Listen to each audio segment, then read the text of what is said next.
So, ayan, gandang hapon guys, gandang oras. And ngayon pa lang, on this tutorial, hingi na ako ng paumanin. Medyo maingi-ingi location ko. I have no choice. I-conduct tong tutorial na to para, ayan, at least, ayan, makatulong din sa inyo, no? And on this tutorial, tuturo ko ngayon sa inyo yung tamang setup ng voice dictation. Ayan. Kasi maraming nakakaalam na kung paano siya ilagay sa gesture. Pero yung setup niyan, yung tamang pag-setup niyan, yung mga settings na kailangan naka-check and yung mga appropriate options na dapat naka-select is hindi siya nagagawa ng maayos. Kaya minsan-minsan nagkakamali sila sa pagta-type. So ngayon, start na natin. Punta tayo ng G-Show settings. Main menu. Ayan. Main G-Show settings. Back button. Ngayon, G-Show settings. Accessible mode, download and tools. Extension. Help and feedback. User set. Advanced notification reading settings. Ayan, wait lang. Notification automatically read cancel uncheck don't read automatically read automatically read automatically back button. Back button. G-Show plus. So, enough ka lang yung notification ko. So, punta tayo ngayon sa advanced. Advanced settings. Advanced settings. And then, pasok tayo sa voice assistant and translation settings. Voice assistant and translation settings. Ayan. Under the voice assistant and translation settings, una yung hahanapin yung voices chat history. Uncheck switch to speech recognition language English.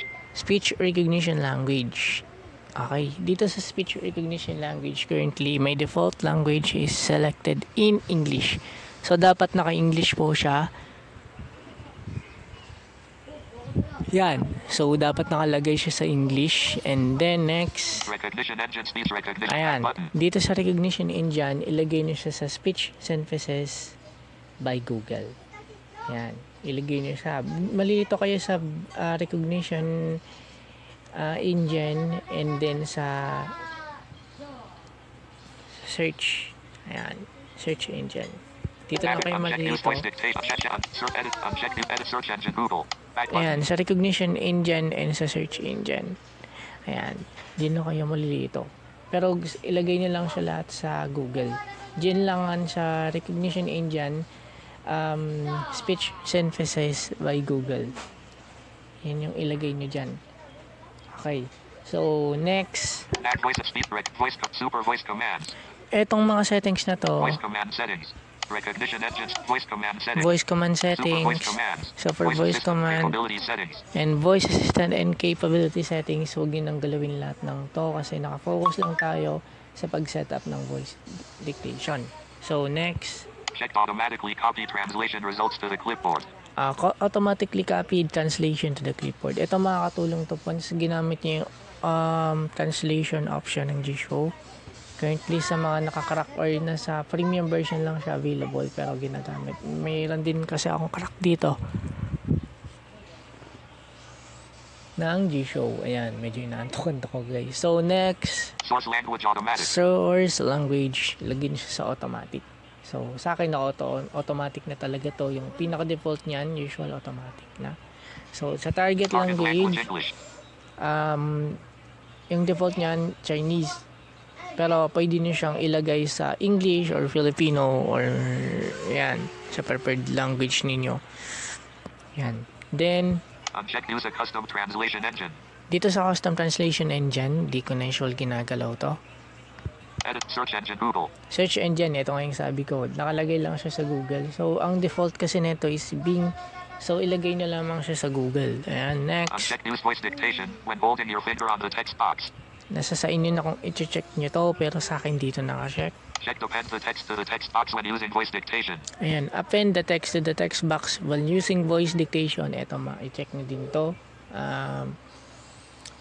Makakatulong to sa inyo once na may gusto nyo pa kayong idugtong dun sa pinapatype ninyo para di kayo bubalik sa umpisa or di mabura.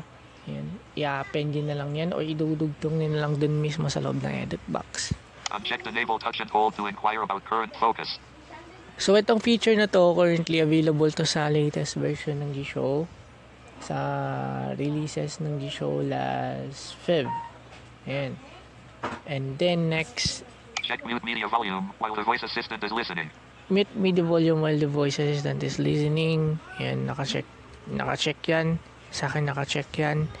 And kaya naka-check yan guys para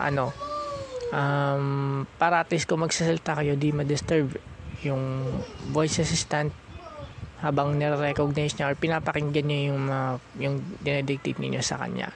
So recap lang natin ulit. Mac voice assistant and speech recognition engine, speech recognition language English. Speech recognition language English, and then dito sa recognition engine ilagay niyo siya sa speech synthesis by Google, and then i-check niyo yung Voice assistant capability. ayan, automatic copy translation to the clipboard. Ayan, check niyo yan. Source language automatic. Target language, prepared yun na yan kung anong ilalagay ninyo. Gusto nyo Filipino, English. Uncheck edit custom translate search engine Google. Search engine Google, then Uncheck check append the text to the text box when using voice dictation. append the text to the text box while using voice dictation. Uncheck enable touch and hold check mute media volume while the voice assistant is listening. Ayan.